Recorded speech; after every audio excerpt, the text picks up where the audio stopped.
Shalom Aleichem alumni, greetings from Yerushalayim Hakotel. At the end of the 47 pasuk Aliyah of Sheni, our Parsha tells us about the relationship between Moshe Rabbeinu and Hashem, where Moshe would meet Hashem in the Ohel Moed. He would go greet him face to face, and afterwards, as he left, a cloud in Anan descended from Shamayim, and Moshe went back to the Machaneh. At which point, the 47 pasuk, long Aliyah of Sheni in our Parsha, tells us, Umishariso, Yoshua bin Nun Na'ar, lo yamish mitocha ohel.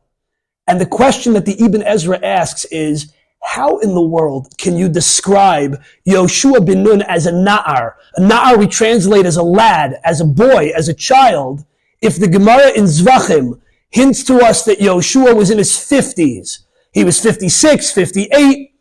There are different opinions, but we would never describe a 56 or a 58-year-old as a Na'ar. How do you describe him as a Na'ar? It speaks about Yoshua's consistency, Lo Yamish Mitocha Oah, which is the reason that Yoshua was chosen as the successor. But the answer that the Ibn Ezra gives to why Yoshua is described as a Na'ar is based on two proofs from Tanakh. We know we have the upcoming holiday of Purim, so at the beginning of the Megillah, when Achashverosh chooses to kill Vashti, before he does, he consults with his advisors. And the Megillah tells us, at the beginning of Megillah Esther, Vayomeru na'arei hamelech b'shar esav, yivakshu lamelech ne'oros b'sulos tovos mareh.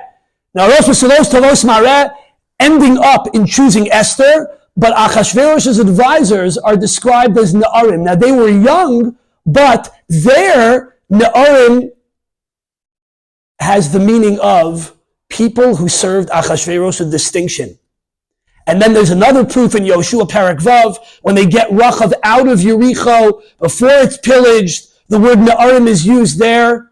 So says the Ibn Ezra, we learn based on the Ibn Ezra and the Ramban who brings these proofs from Tanakh, that Ne'arim is not just, or a Na'ar, is not just an age of a young kid. It's not just a lad. And Yoshua, as the Gemara in Zvachim that we've already referenced, was in his 50s. He was no Na'ar in his 50s. But we're meant to learn that a Na'ar is not just something that you are, it's a status that you become. It's not something that you're 9 years old, you're 10 years old, or to put it into my fellow alumni's or my Talmidim alumni's terminology. It's not that you're in year 4 or year 5, what we in America call 4th grade, 5th grade, what you call year 5, year 6. But it's something that you become. It's a status. It has a youthful vibrancy, even if you're not particularly a youth, even if you're not a lad anymore, and you're not a child, but you're someone who still has that energy. And the second thing that we learn, in addition to a Na'ar isn't just something that you are, an age that you are, but it's a status that you become, showing that Yoshua bin Nun, who had that consistency, that hasmada in the Ohel Moed, what he exemplified, it also teaches us that it's important to transmit it to the next generation. Whatever that next generation is of children, Talmidim, it's important that that tradition of Torah, hasmada, consistency, and yes, being a Na'ar with that youthful energy and vibrancy is preserved, transmitted and preserved to the next generation. And that's what the Torah is telling us. When in Parshas Pinchas, Moshe confers Yoshua with smicha, he ordains Yehoshua by Yismoches Yadav Alav, the Torah tells us in Parshas Pinchas, at the end of Sefer Bamidbar. That also is teaching us that the youthful vibrancy and energy isn't just when you're 10 or 12 years old. It isn't just when you're 4 or 6 years old. It isn't only when you're in year 2 or year 3 in primary school, but it's something that lasts your entire long 120-year healthy life. And just to add to the times that we're in now, things are back and forth in the current situation here in Eretz Yisrael.